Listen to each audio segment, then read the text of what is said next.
Morning. Good morning. Good morning. Welcome to the West Valley Center for Spiritual Living.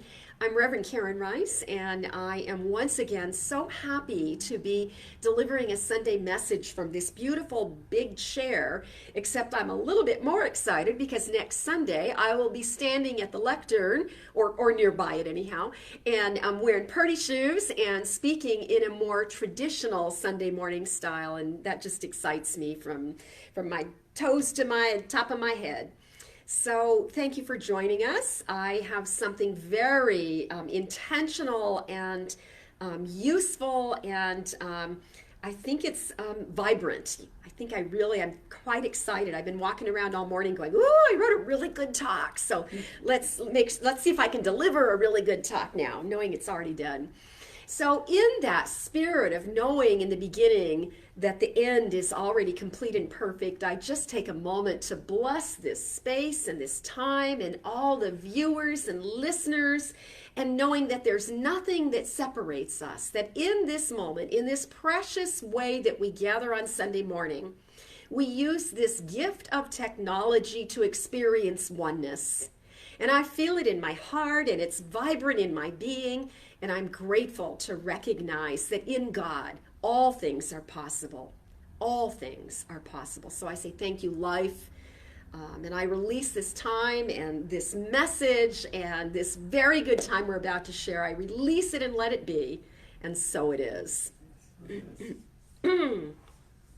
So, what I want to talk about this morning is a continuation of what we did last week. In fact, I'll be doing that all month because November is traditionally our stewardship month, and we're going to look at that a little bit different this year because we're having our first in-person live gathering next Sunday. If that's something you're interested in attending, make very sure that you get online at wvcsl.com and look under, is it announcements? Can somebody remind me? It's under announcements, and you'll find the link that will take you to the invitation, because you have to register online to reserve your space. And that's the way we'll know. We have limited space here. So be sure you do that. And we want to support you and make that process as easy as possible. So if you have any questions, call the office Monday through Thursday. Cheryl will be happy to help you. She's here till 1 every day. And Reverend Clyde is really savvy in technology. And anybody on the board, we're all here to help. So let's get down to business, shall we? Last week, the kickoff of the theme for this month of November and for our stewardship campaign is letting life expand.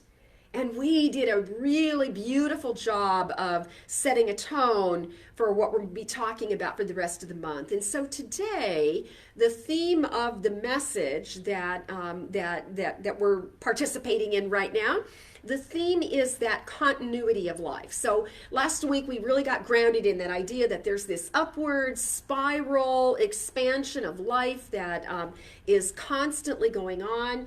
We're always invited to be open at the top and to expand our consciousness and our understanding of life, as well as our actual experience of life. It always gets bigger. There's always more. It always gets a little bit better as we are open to those experiences. And that something in life corresponds with our expectations. And that's what our teaching is all about.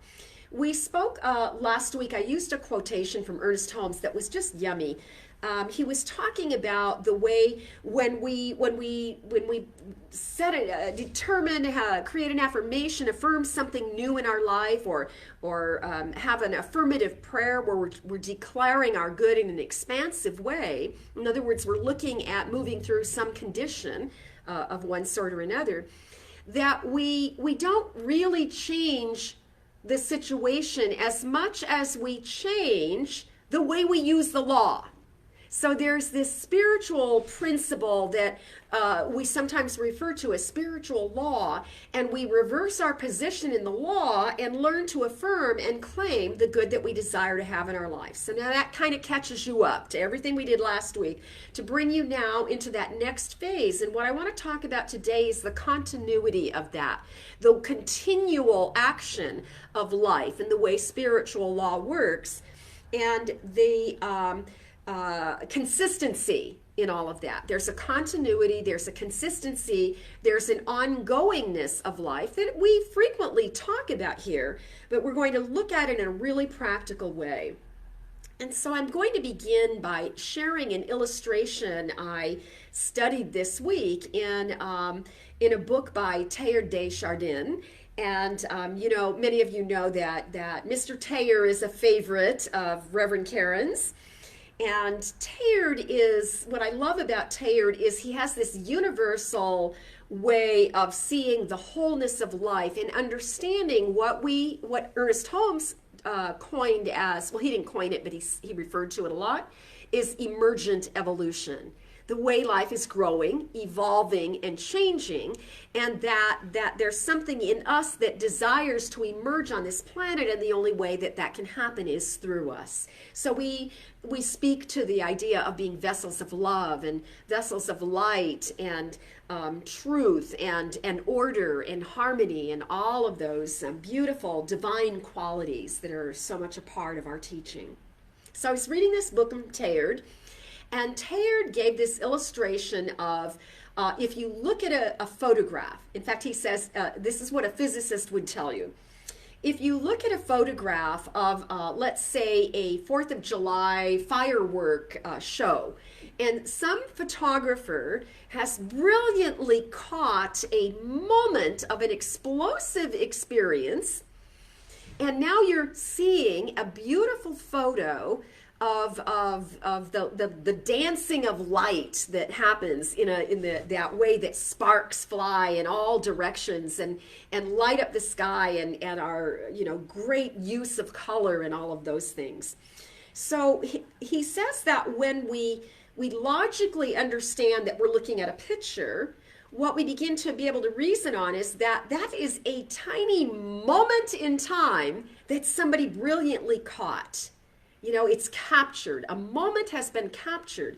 And so if you study the picture, if you look at the photograph and study it, you can see that every tiny little spark is in motion, that the picture represents a huge force that created all this movement of light, and it's a transformation of energy. So you could reason that all out by looking at the photo. But he goes on to say that the physicist would also tell us that this is a good example of how we individually, personally look at the world. That as we look out on the circumstances of our life or what's going on in the world at any given time, we get a snapshot. And we understand that now. Teilhard wrote, in the 19th or the 20th century. I guess he wrote mostly in the 20th century, the early 1900s, and so things happen. What's interesting about Teilhard de Chardin is that you may remember, because I've shared this before, but it intrigues me so much. I've been studying him for a couple years now, very in-depth studying. He was a Jesuit priest who was also a paleontologist. He loved archaeology. It was his profession. In addition to being a Jesuit priest, he traveled the world and he went on these great expeditions. And so he had a spiritual understanding of a larger picture of the universe than most scientists or most priests, because he did it all. And of course, the really juicy part for me is that he was a stretcher bearer in the First World War. So he took all of this understanding and the things that he questioned, and he would, during the war, in the trenches, in the evenings, he would write notes on little scraps of paper and send them back to one of his aunts, and she saved them. And later, all of his written works came from those little scraps of paper, thoughts that began while he was on the front line at a tragic war with a really hard job. So Teilhard says that the physicist would say, think of it like the way we view, the way we see with our eyes, what's going on in our life, and it's a snapshot.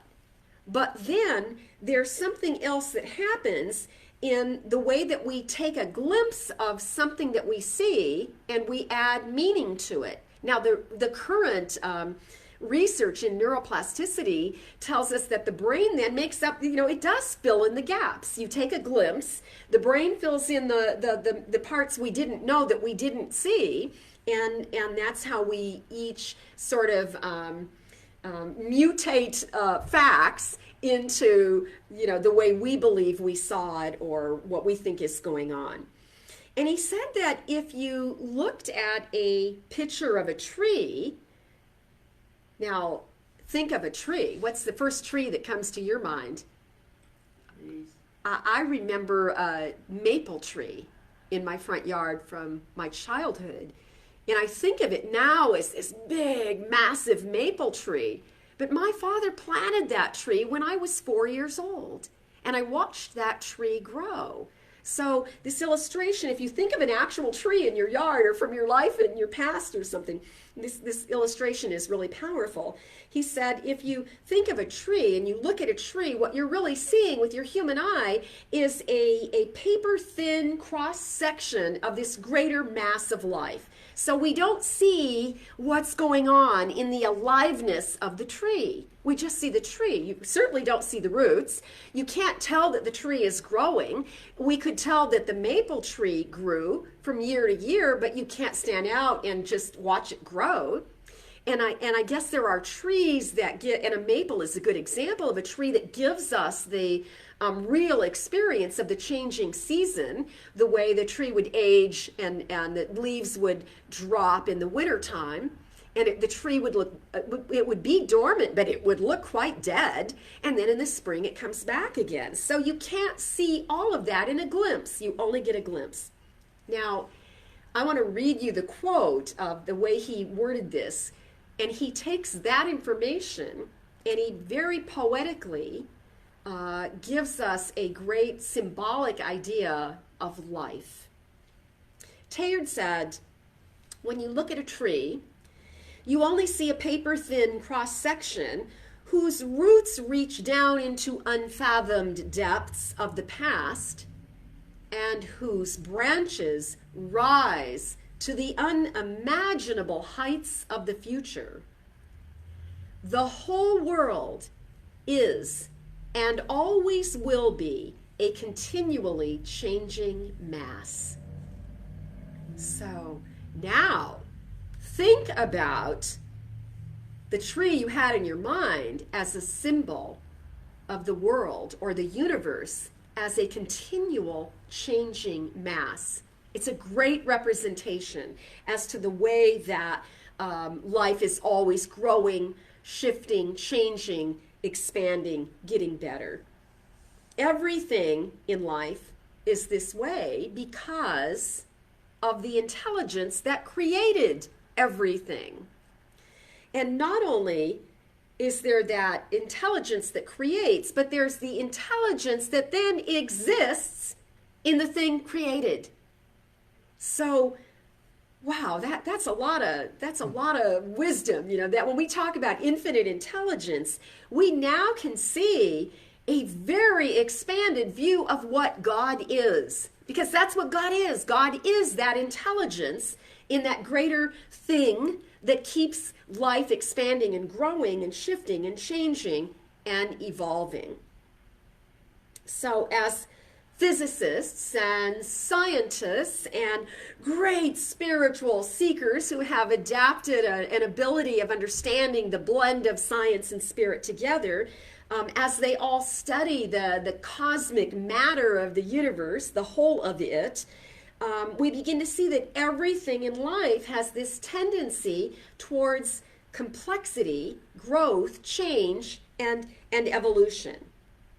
Evolution happens, things evolve in life, transform and change, including us, as life gets more complex. And so if we pause to consider how complex life feels right now, and we apply some of these ideas, we can begin to see that there's also something very normal about something that feels quite not normal. Evolution happens because of that intelligence that exists at that core of everything, and it exists there as an inner urge. So you can try and stay the same, you might do that for a while, but there's more going on, and we don't want to lose sight of that, and that's what the message is about this morning. Teilhard said this, or Teilhard, I'm sorry, I'm trying to learn to pronounce it with the French accent, Teilhard, not Tilliard. He says the cosmos is always, this sounds so Holmes, but they lived at the same time, don't forget. The cosmos is always rising in a spiral toward an even denser inwardness. Ooh, rising to a deeper inwardness. Wow. You see the paradox in that, the seeming contradiction. And yet what we're talking about is that interior presence, intelligence, the wisdom that each of us innately is gifted with, even though we don't always act so wise. And that's the stuff of God. That's the place where science and spirit blend, in that very idea of that withinness, that place where we're reminded that life is saturated with divinity. Those are Holmes' words. Ernest Holmes said that. I love that line. So that intelligence, that very same intelligence, is also in our bodies. We know that. We speak about that often, that your physical body, that I don't have to tell myself to breathe my lungs or to pump my heart, move my blood through my body. My body knows how to do those things. It knows how to circulate. It knows how to assimilate all the things it needs, and it knows how to eliminate what it doesn't need. And that's a part of that great intelligence. But I want to remind us that those same processes of circulating and assimilating and eliminating, those same processes are applicable in terms of our minds. So there is the mind of God, and our mind is one with the mind of God in the same way that our bodies are one with that intelligence that knows how to heal a cut. As soon as you get a cut or a bruise, your body begins healing it. But our minds and our thoughts are in that same process. So we are always accumulating information and trying to assimilate information to understand life a little bit better, or the circumstances of our life at any given time. Those moments. Why, God? Why? Or worse yet, why me? I'm a good person. We're always, thoughts are circulating in our mind. We are assimilating, and we also need to be eliminating the toxic thoughts that no longer belong there. So it's about studying physical life in order to understand that process of the way in which we look at the mind as a big important part of the spiritual life, especially in new thought, looking for ways to have new thoughts, to change our minds, to be open at the top and expand our beliefs and our understanding, and to be more compassionate and loving in a cumulative sort of way, not just today, not just tomorrow, not just messing up and then trying to get over it, but just always, that's just an ongoing part of the process. We all will make errors or have moments of error thinking, right? It's part of life. The nature of life, according to science, is about that withinness, that indwelling presence. The nature of life is about that constant, systematic way. There's an urge within us that is always reaching up in that upward rising spiral that the great thinkers and spiritual seekers and mystics have written and articulated about for forever. And so what that says is, whether we are aware of it or not, life is always getting better. In fact, nothing less is possible. And so I also think that is an invitation for us to reevaluate what we think we see going on. Now, you don't have to change your mind about, I'm not asking you to change your mind about any of the stuff that you're trying to figure out, because you're on your path to try and figure that out. But I am suggesting that we find that way to stay open and curious. First of all, with people that have different opinions than we do about everything, everything going on, and all the stuff that we don't talk about, and all the little squabbles in our relationships or our family relations, all of it. In all of it, and in every individual, there's some kind of an urge that's trying to emerge something new. Now, Ernest Holmes, what a great metaphysician he was. What a great contribution he gave us. Ernest Holmes, when he would speak about love and law, he would talk about love as the great impulse. That there's something in all of creation, an impulse, that urge that I've been talking about this morning. So he would refer to it as an impulsion.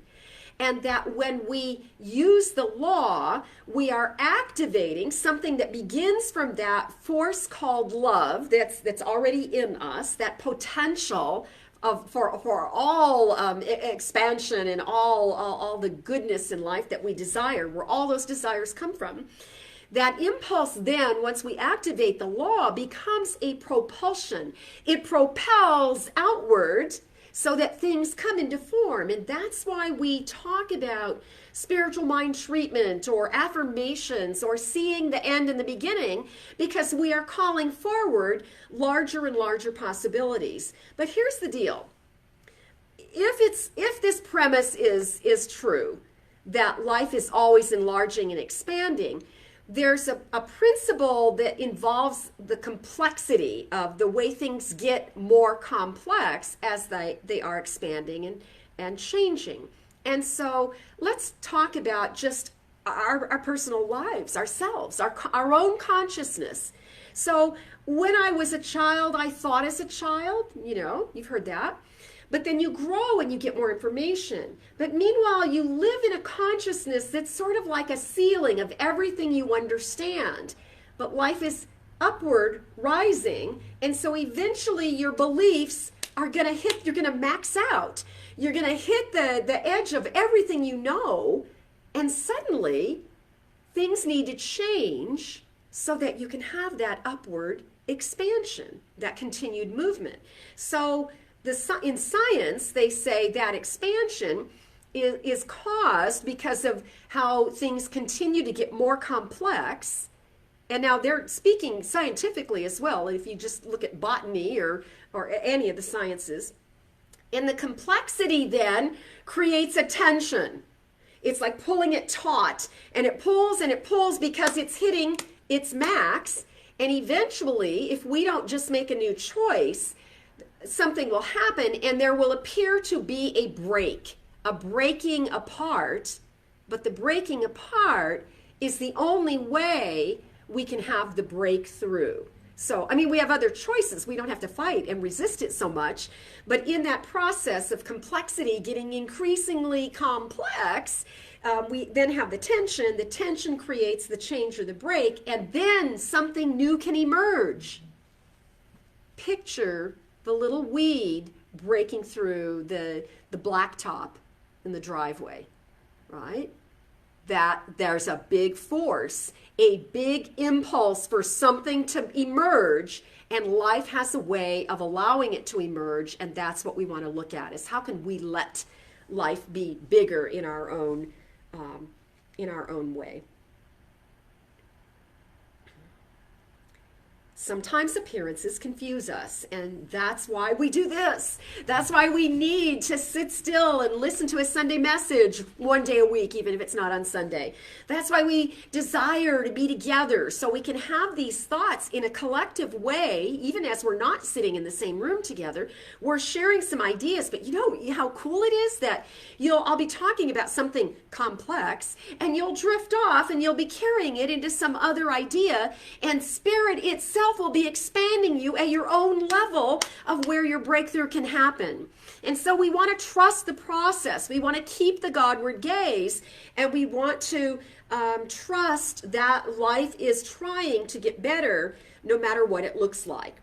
So in order for us to keep up with this divine emergence of an evolution, the spiritual evolution, in order for us to keep up with that in our own lives, as we're alive living on this planet with each other, we must find a way to personally evolve, to advance in our thinking, to be transformational in our choices that satisfy the inner urge of having more love on the planet and more compassion and more life and more aliveness and certainly expansion and all of those other things. This is why our teaching is so important. And, New Thought does such a good job of really calling it, naming it, and explaining it, especially in Science of Mind.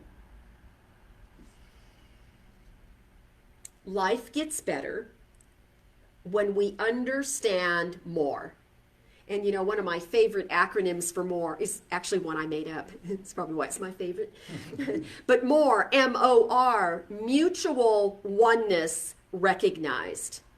So what all of these great thinkers are telling us is recognize that oneness, that connection, that continuity, and the way life works. I found a scripture I wanted to share that's so beautifully connected to all of this this topic, so perfectly stated in Proverbs. And we love the Proverbs. The Proverbs are mostly safe to read, the Psalms and the Proverbs, we don't like so much what happens after the Proverbs. Those prophets get kind of rowdy and stern and judgmental, and I notice that most of us really don't like the prophets. In Proverbs, there's this great passage that even if you've never been a student of the Bible, you may actually recognize. This might be a little familiar to you. There's a passage that says, get wisdom. The most important thing, Proverbs 4:7, the most important thing is to get wisdom. And with all of your getting, get understanding. It's a beautiful way of saying it. Now, there's something interesting about the way the book of Proverbs has been written. The scholars who study this stuff, I don't know this, I study the scholars that study it, but they report that if you look at the themes and the way the writings in the Proverbs unfold, you will see that there are patterns that are repeated. So something profound will be stated, something simple and profound.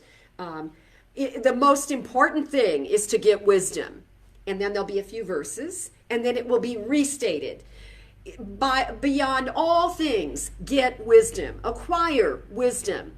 And then a few more verses will go on, and then there'll be a restatement that often has an embellishment in it. So it's the beautiful nature of that repetitive art. You hear it, and you hear it in a different way, and you hear it in a different way, and now, bam, all of a sudden you're able to carry it home. So the most important thing is to get wisdom, and with all you're getting, make sure that you get understanding. And then later it says, acquire wisdom, but esteem understanding.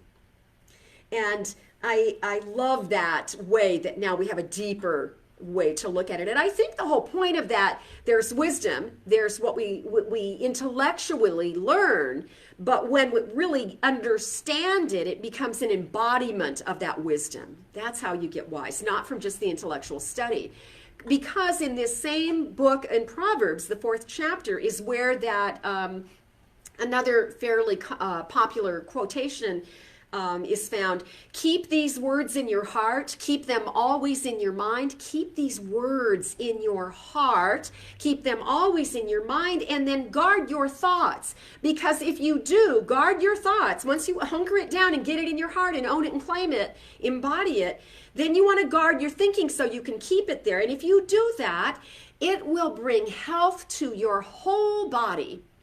And I love Peterson. I always double check what Peterson said in the Message. His lively current translation of Scripture, he says, guard your thoughts and you will be bursting with health. So there's really an indication here that as we embody the wisdom that's available to us, so we start intellectual, but we pull it into our heart, and then we guard our thoughts, and then in all our getting, we get the understanding. And that's what's so valuable and so important. And I think the real key to the message today is to get a deeper understanding in all the ways and all the illustrations that I'm bringing forward. I found a beautiful quotation from Carl Jung, and Carl Jung is credited with being one of the first brazen souls that married psychology and spirituality together. When I went to ministry school, we studied depth psychology. So at the root of psychology, we see these spiritual truths because it is about that mind and the way that we teach it. It's the mind of God and our mind, and my mind is one with the mind of God. And when I make choices at that level of connection, that experience of knowing there's a power and a presence greater than I am, and I'm tapping into it, that one mind all the time, not bumping into it, but I'm connecting so that flow is an energetic moving through me and all of my experiences, therefore. So Carl Jung had this statement about the way that we look at life, and this goes perfectly with the other two illustrations I've shared this morning of looking at the images. Carl Jung said that we look at life and sort of in that snapshot way, we think that we see and understand growth and decay. Okay, so the maple tree, changes, the leaves drop, and then there's still life. We think we understand that from that snapshot picture, but that there's more going on, and he ties in the idea of a plant that has a blossom on it. So I'm thinking of the roses I used to have back home, that the rose bush would bloom, and the blooms are beautiful, and I can cut them and bring them in and put them in a bud vase and enjoy them, or I can leave them in the driveway so that I enjoy them when I drive home every day. But what I know about the rose itself is that the bloom has a limited life. And so some people deadhead their flowering plants. That means you go out and you pull off the dying bloom so that there's more nutrients for the rest of the plant. Sue Witter taught me to deadhead my petunias. I never thought of deadheading petunias, but she had a grandma that had the best petunias in the world, apparently. So I do that, and it gives more life to the plant. But what Carl Jung is telling us is to pay attention to that fact, that the plant, the whole plant, has a blossom, but the blossom is a phase. So here's in his words, here's what he said. We should never lose sense of that idea that there's more. There's something that lives and endures beneath the surface of what we think we see going on. What we see is the blossom, and the blossom always passes. What we don't see is the rhizome. The rhizome, I had to look it up because I certainly didn't remember ever even knowing it, though I probably did. The rhizome is what happens in the earth you can't see it. It's in the root. It's not actually in the root system, but they're the little shoots that look like roots that go out from the stem of the plant, and the roots then anchor it in. But they have a whole important thing they're doing, and they're completely invisible. I had to look it up. I didn't even know what it meant. But what a really important point he's saying, you see the blossom, but you don't see the rhizome. We see one part, we don't see another part that's not there. And yet, there's this much bigger process that is always going on. But here's the turnaround. Here's why I'm sharing this quote with you today from Jung. At the beginning of the quotation, he said, we think we see growth and decay not only in what we look out and see in life, but in civilizations.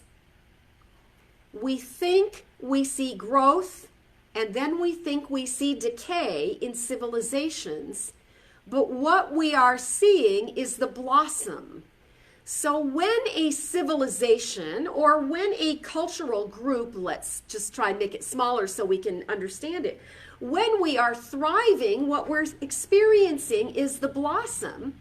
But the blossom has a natural way it passes, and then there will be more blossoms in the future because we're not focusing just on the blossom, but we're focusing on the bigger truth that's out there. So speaking of a civilization, that is a lot to think about for a minute.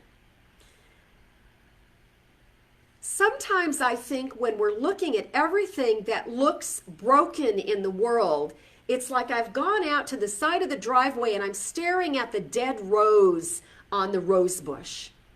And I'm noticing how ugly it looks. And I've completely forgotten that it's a beautiful bush, that there are other buds waiting for their time, and it's in the nature of the plant, in the intelligence already given the plant to continue that process. And the same is true for humanity. We are part of something much greater that is a whole. We as humanity are a part of something much greater than just human life. And we know that, but there's an invitation here for us to understand that. Get wisdom, but in your getting, get understanding.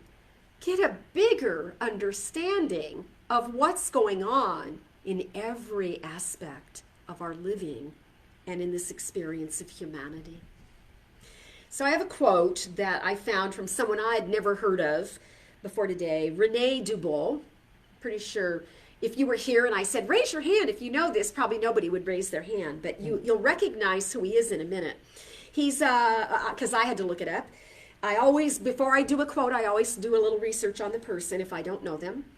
René Dubos is a microbiologist and an environmentalist, and he is the dude that brought us the expression, think globally and act locally. So we kind of do know a little bit about him already, but here's what he said. I want you to really listen to this. A sense of continuity with the rest of creation, a sense of continuity with all of life, those moments where we recognize our connection in this great web of life, where we are in our own life, in our family, in terms of humanity, in terms of the evolving universe, the expanding universe. A sense of continuity with the rest of creation is a form of religious experience essential to our sanity. I know it made me chuckle too. But think about the sacredness in those words.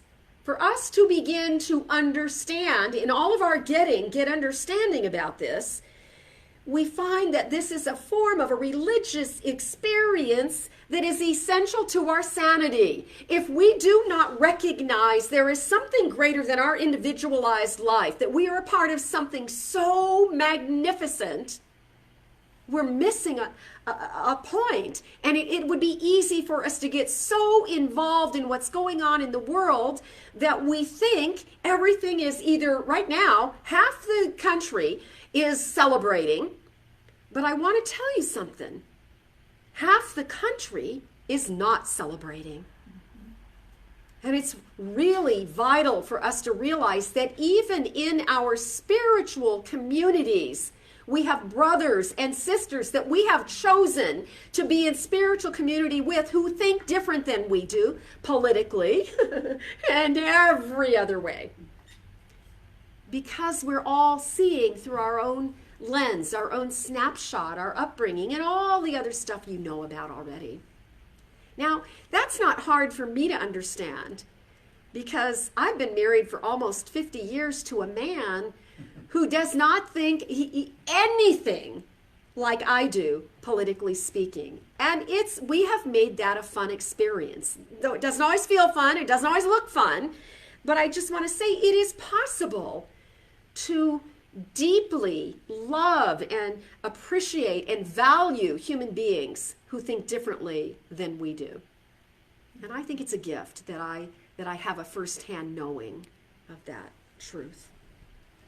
So even as the world feels shaky, it is, because it's changing.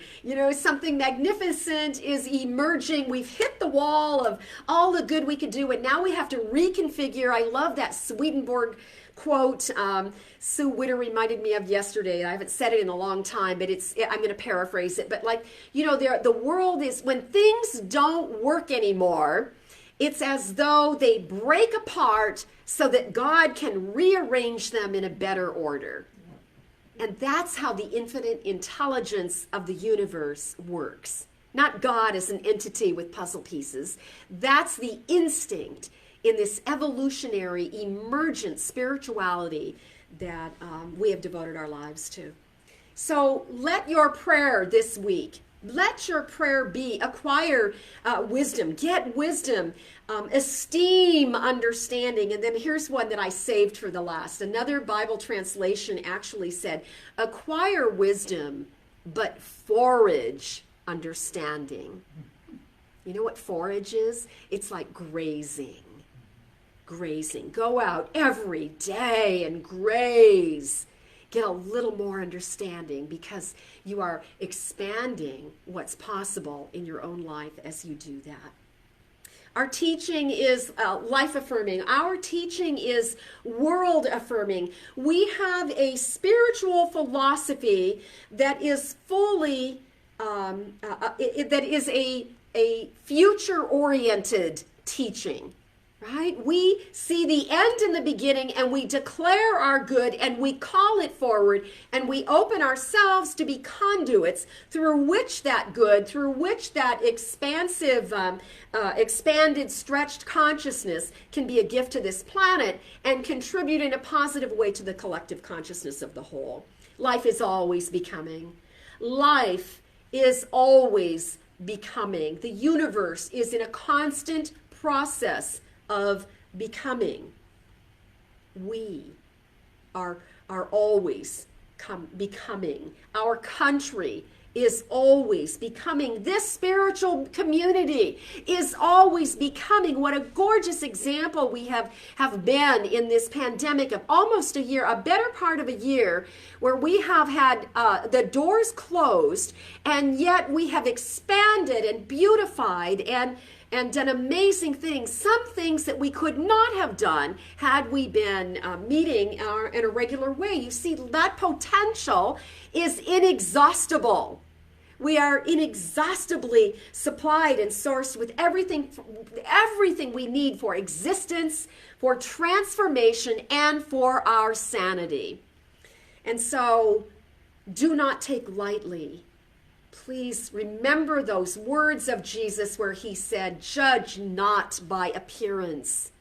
Because when you just look at the dying blossom or the chaos in the world, you're missing a much bigger process of becoming and expanding and emerging to something better and greater that is right now unknown. Do not judge by appearances. I thought I would close this morning with a lovely quote from Ernest Holmes, who wrote this. Each of us is living a life of our own design, so be sure to create a life that meets the strongest convictions of your soul. So just take a breath. Wow, that was a lot. Oh, and how good it feels to be sitting here knowing that the information that was a week ago just a sprout of a thought, a seed, an inkling of a thought that became a written talk a week later, and this morning was articulated through media to unnumbered souls who now have the potential of expanding their understanding. How wonderful it is to rest in this space and know that there is no place where God is limited or missing, that right where we are is the full intelligence and wisdom of all the universe that created all things, and that even living within us is that insistence of living life for life. And so this day I rejoice in renewing my own memory and knowing how I can take these ideas home and apply them to my own relationships and my own way that I take snapshots of life. And I know that this expands out and that this goodness that we speak about this day, this inexhaustible supply, the givingness of the grace of God is freely flowing into our lives, healing that which ails us, attending to our tender hearts and minds so that we can eliminate any thoughts that don't belong in our minds any longer. And so no matter what is going on and no matter where we rest in the state of things in terms of conditions, we simply know that there too is God, and there too is all the wisdom of the universe, and there too is that impulse of love creating that space and way of emerging into this universe so that we can rise in our consciousness and do good work in the world and create that world that works for all living beings. I say thank you, God, for this opportunity to yet again join together in that one mind, the mind of God. I am so grateful. I feel that gratitude quickening within me, activating the law into that propelling motion that brings all things into being. And so therefore I know it is done. We accept it, we receive it, and together we say, and so it is. Amen. Amen. Okay, you have some choices for next week. First of all, I am going to pass my offering into the offering plate. This week, Fred, Carol and John Kruger were in the building and mounted the new offering boxes so you can drop your offering in a slot that we won't be passing that plate next week. Meanwhile, for those of you who choose to stay home, please know that we absolutely honor and respect that. If that's what you're feeling, that's where you need to be. Follow that intuition. If you desire to be here, we expect that you're going to be able to follow all the rules because we can't fudge on any of the rules. We have to wear masks, we have to stay distanced, and we can still connect and have that great love. We'll have live music. Bradford's will be in the house. It's going to be fabulous, so don't miss out. Whatever your method of viewing is, we invite you just to have it. I love you. I love you. Thank you so much for joining us. Namaste. See you soon.